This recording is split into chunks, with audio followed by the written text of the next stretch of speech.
Ladies and gentlemen, you are listening to Life Well Lived by Omobola Stephen. It's an engaging and enlightening talk show on life, relationships, and the business of life. Grab a cup of juice and just chill. Life Well Lived by Omobola Stephen. Live life. Live fully.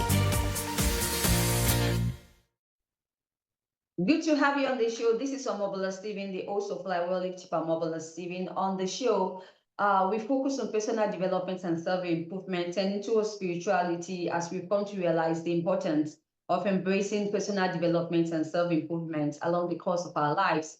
While we'll do so, we tend to find ourselves along the path, and in finding ourselves, we realize that there's so much innate potentials and possibilities that lies within us, and also that life is willing to offer us if we are ready to embrace the changes that personal development and self-improvement offers at the end of the day.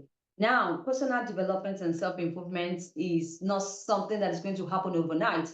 It's something we are going to need to constantly improve upon in order for us to see the changes that we truly want to see in our lives at the end of the day, having fulfillment both personally and holistically. This is the focus and the mission of Life Well Lived by Omobola Stephen. We like to share disruptive yet constructive mindship conversations that will transform your life from where you are to where you need to be.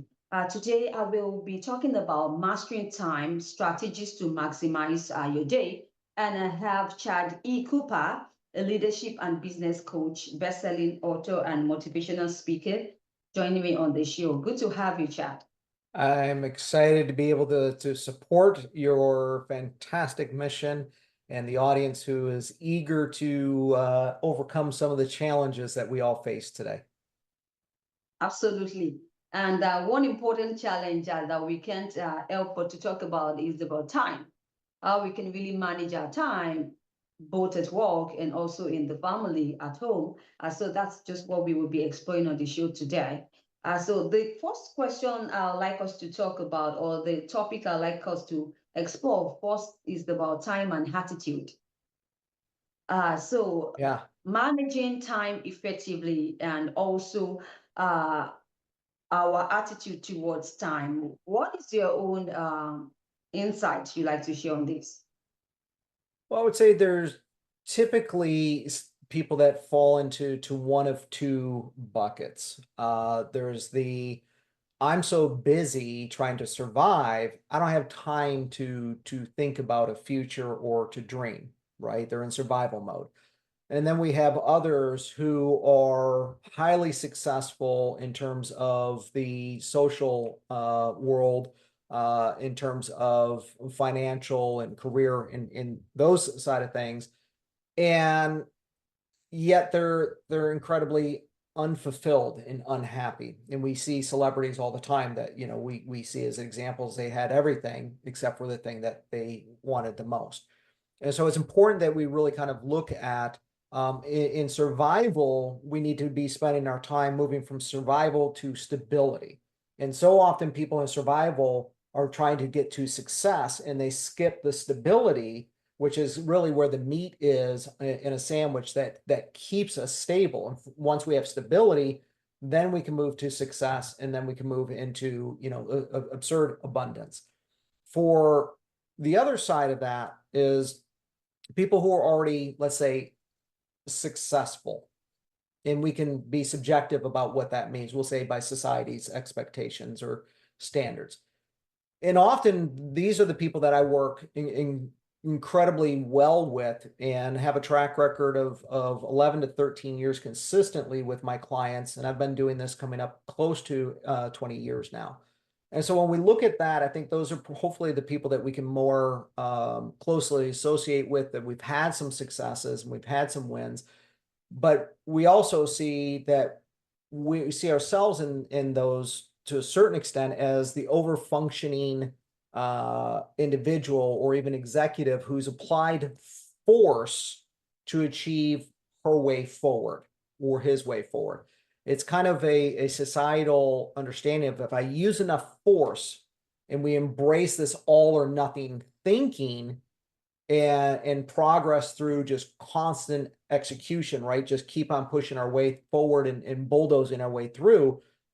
only to end up feeling burnt out, lost, uh, and open to the new thought on how do I remove resistance in my time, in my life, in my activities, so that I can restore that natural expression that we're looking to create that last. So shall we start there?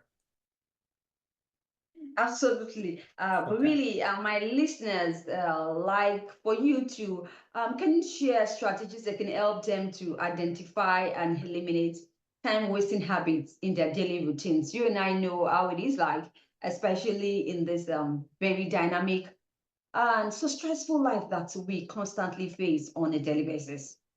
Yeah. So stress is nothing more than a stimulus or a situation that we don't want. And so when we look at time as an example, we believe, in this case, we'll use a high-powered C-suite executive, and she believes that the lie that execution alone is going to deliver on her life's aims, but finds out it isn't working, right? So the first thing we need to understand about time is an illusion, and time is 168 hours a week, no more, no less. So how is it that Oprah Winfrey or Elon Musk or any other, high-powered executive, Elon Musk runs probably 7 different companies, yet it doesn't matter how much money he has, he can't buy a single second of more time. You get 168 hours a week, no more, no less. It's the great equalizer. Doesn't matter where you were born. It doesn't matter, your financial, what you're born into, your ethnicity, your religion, your race, your gender, none of it. It is truly the great equalizer. So what do we end up doing when we end up not being able to be a great, effective time manager? Well, we end up blaming ourselves for that lack of clarity. Why can't I figure out how to master time? And Oprah's able to do it. That then results in this downward spiral of denying our emotions, which then ends up in low motivation and poor mental health or poor inner management. So what we need to do to begin with is to be blatantly and brutally honest with ourselves. And that begins with sitting down and saying, where am I honestly spending my time? Because I have a sheet that I walk people through, and it says, okay, identify all the places that you spend your time. I've yet in 15 years of doing this for time management found one person that can account for their 168 hours. So what that says is we're really inefficient with our time. It's not that some people are luckier than others, it's how we actually use that time. So let's dive into how we can actually turn that around, shall we? Absolutely. But really, Chad, in the reality is the thing is we really want to get busy instead of getting idle.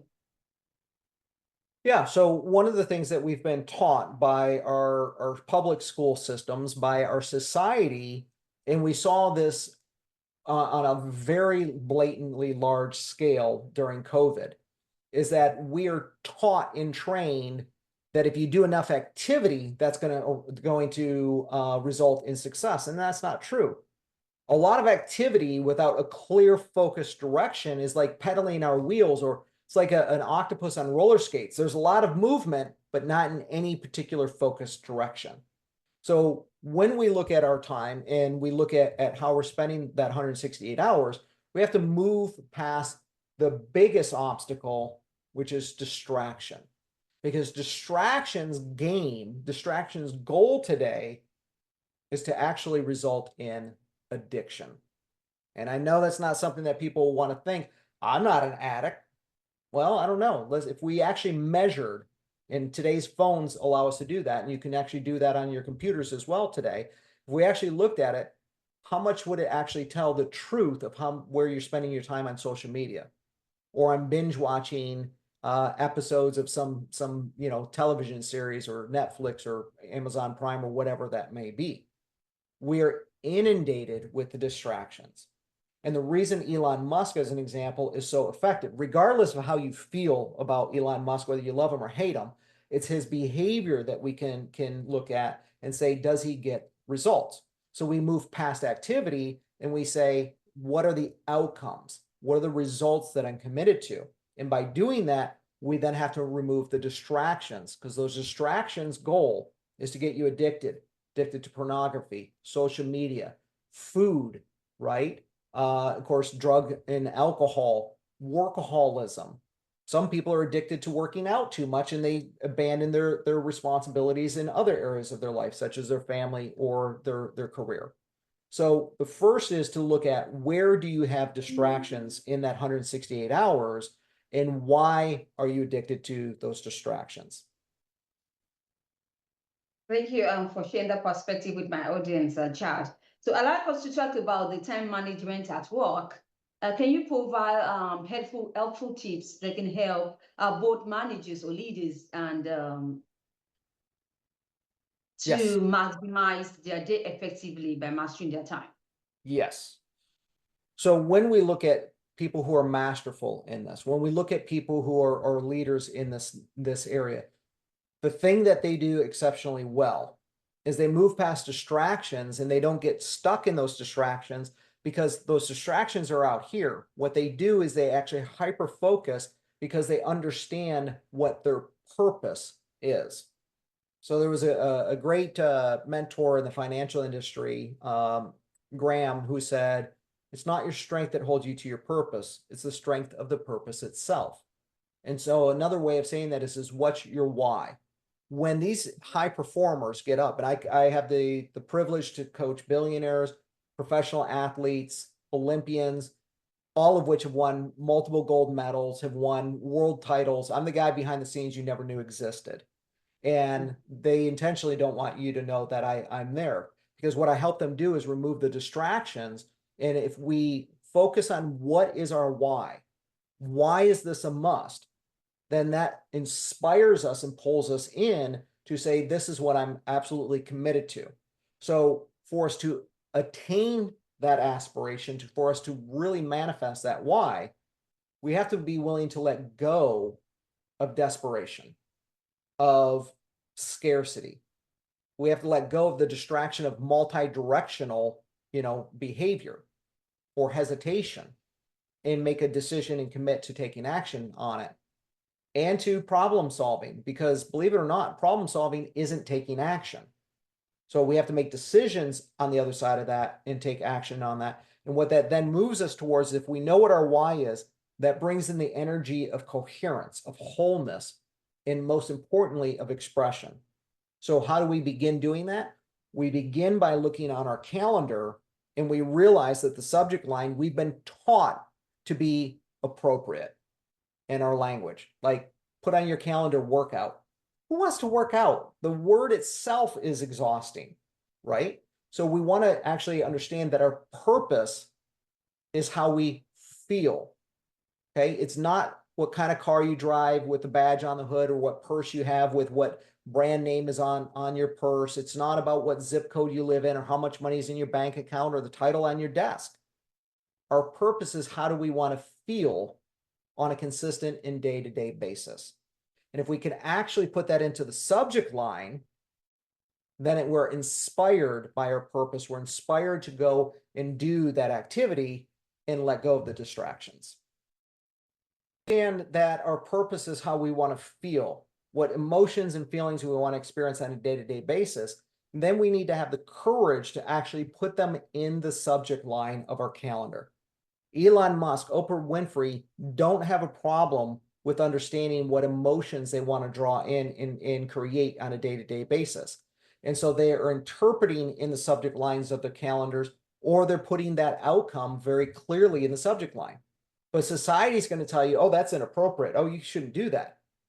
But the reality is, and entrepreneurs that are highly successful understand that's exactly the behavior that rids you of the distractions and allows you to magnify the effectiveness of that 168 hours. So if you hear nothing else, it's your purpose is how you want to feel on a day-to-day basis, and put those emotions into the subject line of your appointments if you want to actually turn your life into a legendary life.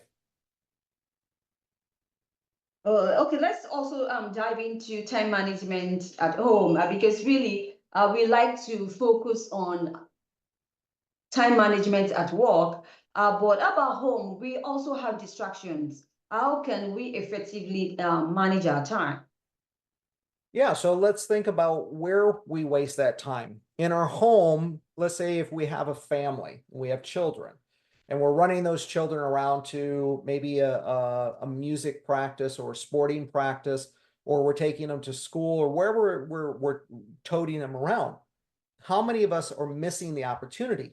What are the emotions that we actually want to create? Well, maybe it's love and connecting with them. Maybe it is about listening into where the joy and the laughter is. How do we want to participate in our home life?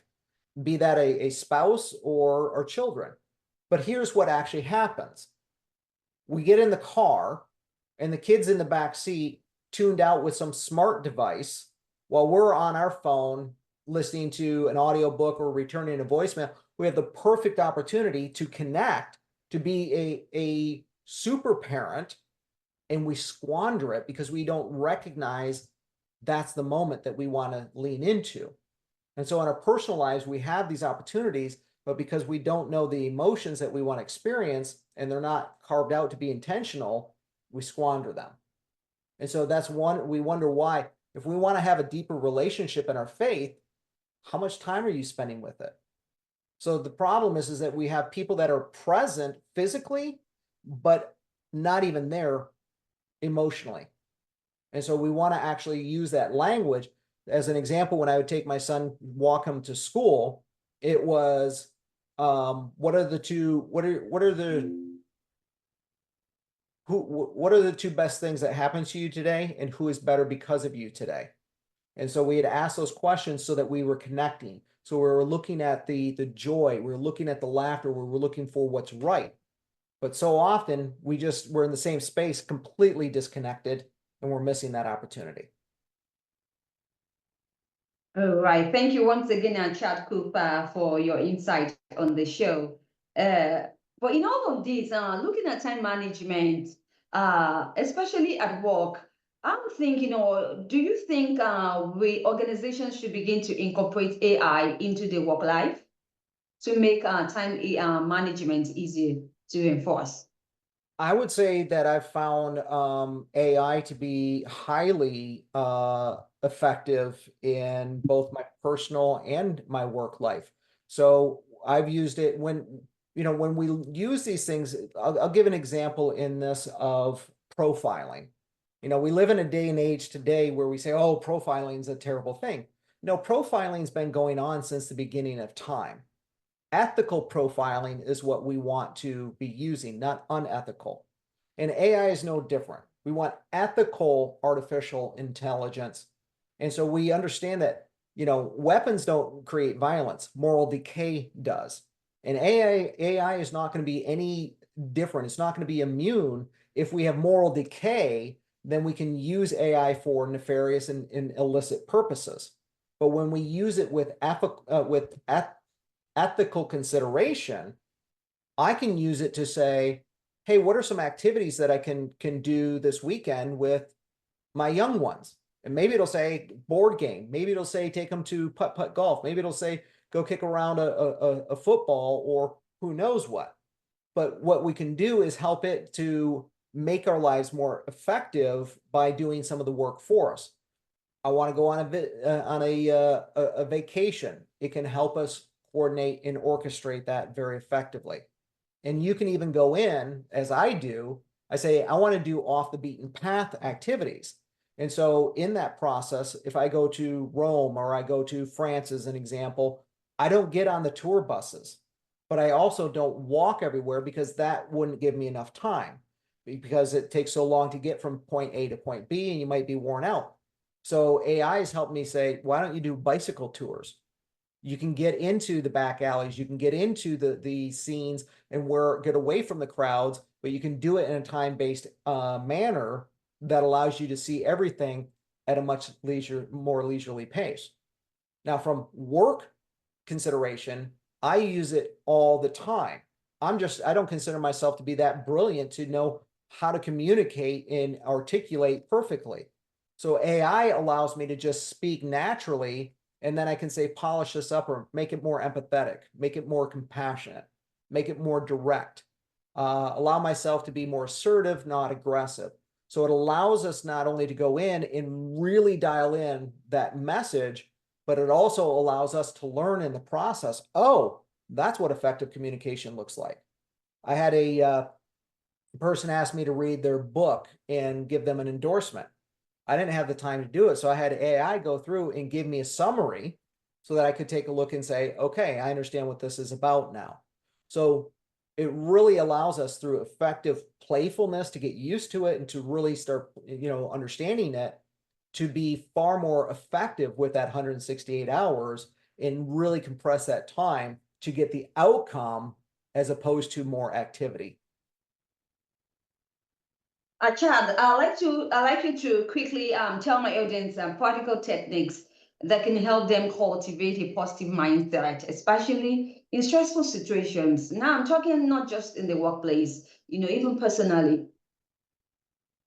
So as part of me taking responsibility for that 168 hours, and I've been measuring this for over a decade for myself, I'm about, what did I come up? I think I'm about somewhere between 87 to 93% effective in my time management. Most human beings are about 30%. And a lot of that has to do with, as you just pointed out, that mental health portion. So every day when I wake up, I have two things that I do. Most importantly is I set my stage. Imagine going to a theater, going to a play, and as the curtain is coming up, people are trying to learn their script. People are trying to build the stage as they're trying to perform. Well, how many of us do that? We get up and the first thing that we do is we grab our smartphone and we just get going. My invitation for you for that mental health aspect is to take a step back, create that space to set your stage so that when you go on stage in front of your family, in front of your clients, you give an Oscar winning or a Tony winning performance. So every day I get up, I begin with, may peace begin with me, and may I begin with peace. And what that is really saying is I have the responsibility to choose what behaviors and what emotions I want to express, who I want to be in the process of whatever I'm doing.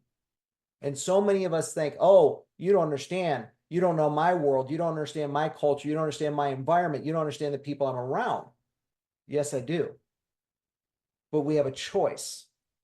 See, at most we can influence our environment, but we can't control it. The only thing we can control is ourselves. And so my invitation for people, if they want mental health, is instead of going out and being so committed to creating peace in the world, maybe you should begin with just being peaceful and let that be an example that inspires the world. It's kind of like going around and yelling at people at the top of your lungs to be quiet. It doesn't really have the effectiveness until you have that quiet and that peace within. And so mental health is an inside job. Happiness is an inside job, as Abraham Lincoln said. So we choose who we are going to be. And so I say my prayer every day, may peace begin with me, may I begin with peace. And then the second is that I go through the fruit of the Spirit. There's 9 of them: love, joy, peace, patience, kindness, goodness, gentleness, self-control. And I think I missed faithfulness in there. There's 9 of them. But most people don't realize it's fruit, singular, fruit of the Spirit. It's either all 9 or none. You don't get to pick and choose. Oh, I'm going to be loving and gentle, but I'm not going to be patient because, Phyllis did this or John did that. No, it's all 9. So our mental health is about understanding that we are given the gift of choice. Which are you going to feed? Aggression and force and anger, or gentleness and kindness and patience? That's how we build our mental fortitude, by choosing wisely. All right, Chad. Do you have any exciting news in the pipeline? Any great projects you think is going to be beneficial to the audience? Feel free to share that with them at this moment. I'm sorry, any what? Any benefit of Do you have what? any exciting news you think is going to be beneficial to the audience, or any project that you're looking forward that you think is also going to be an advantage to the audience? You can do so right now and share them. Yeah, I appreciate that. It was a wonderful question. I'm actually folding, so I'm an empty nester. My son's been off at university for a few years now. And so I have an abundance of time. I have a lot more time available because my life has become much more simpler. And so I've actually made the decision. I've had a foundation, been doing foundation work for over 20 years now.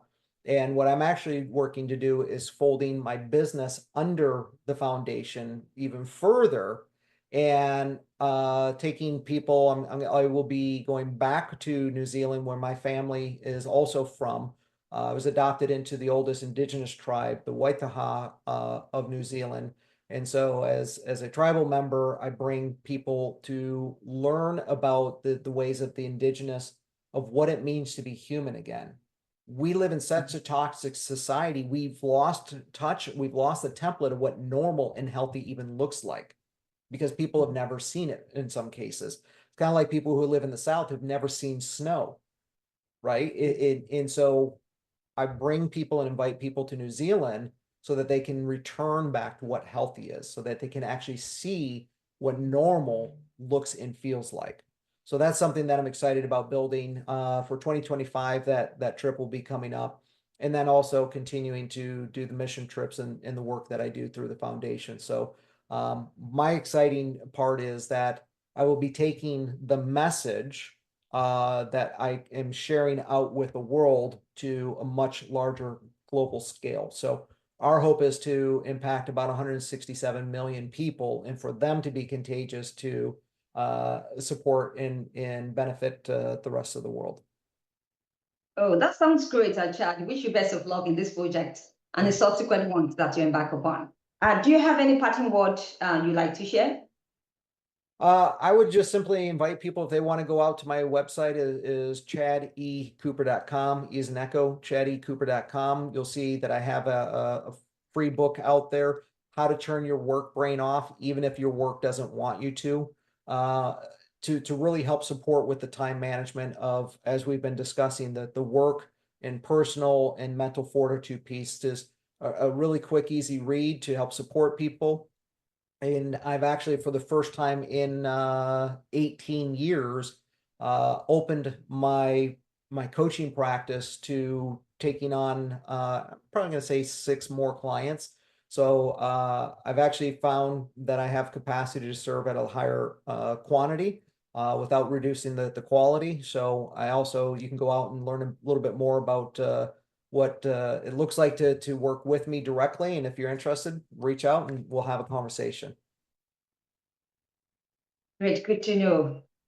Thank you once again, Chad Cooper. You're a leadership and business coach, a best-selling author, and a motivational speaker. Now, it's been worthwhile having this conversation with you as we explore the topic on mastering time strategies to maximize your day. Thank you for sharing your expertise and your insight on today's show with my audience. We wish you best of luck once again in the project you embark upon, Chad. My pleasure. Thank you. It's been Larry from Omobola Stephen. You can catch up any missed episodes on the show on any podcast distribution platforms or any podcast cross promotion platforms you bump into online, and do have an amazing time listening to guests share the profound insight on disruptive yet constructive mindship conversations on topics and subjects that is related to personal development, self-improvement, and tending towards spirituality. I'll talk to you soon. Thank you once again, Chad. That was a good show.